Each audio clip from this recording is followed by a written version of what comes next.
The United States and 5 other major powers are closer than ever to a deal with Iran that would end a 12-year-old standoff over Tehran's nuclear program, though more tough negotiations lie ahead, U.S. Secretary of State John Kerry said on Monday.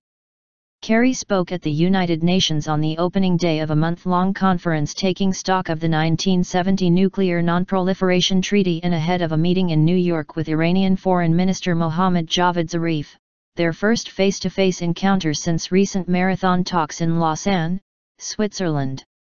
When asked whether he would be meeting with Israel, the head of the UN's International Atomic Energy Agency, Yukiya Amano, said, "I don't know yet." In his speech, Amano warned that his agency is not in a position to provide credible assurance about the absence of undeclared nuclear material and activities in Iran, and therefore to conclude that all nuclear material in Iran is in peaceful activities.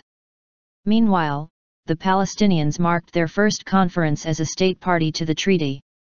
Zarif and Kerry met later on Monday at the Iranian UN ambassador's residence across from Central Park and discussed efforts to secure a final agreement between Iran and the 6 powers by a June 30 deadline.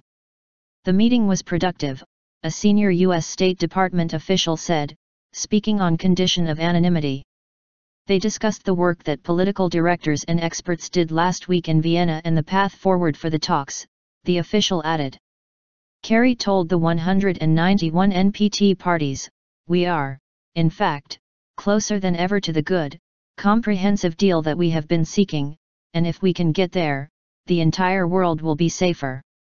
He said bringing Iran back into compliance with the pact was always at the heart of negotiations with Tehran.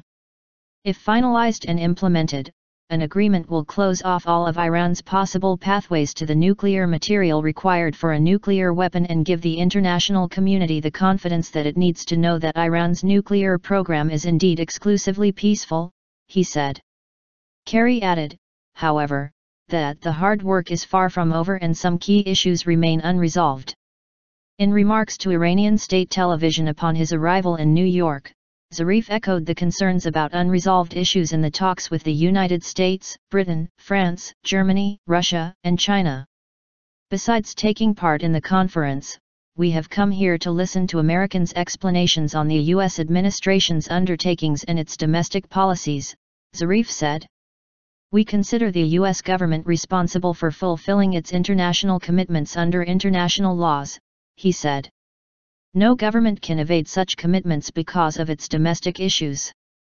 Zarif appeared to be referring to U.S. Republican senators' pledge to try to toughen a bill giving Congress the power to review a nuclear agreement with Iran, a move that could further complicate the talks. In a tentative deal reached between Iran and the 6 powers earlier this month in Lausanne, Tehran, which denies seeking nuclear weapons, agreed to curb sensitive nuclear work for at least a decade in exchange for ending sanctions that have crippled its economy.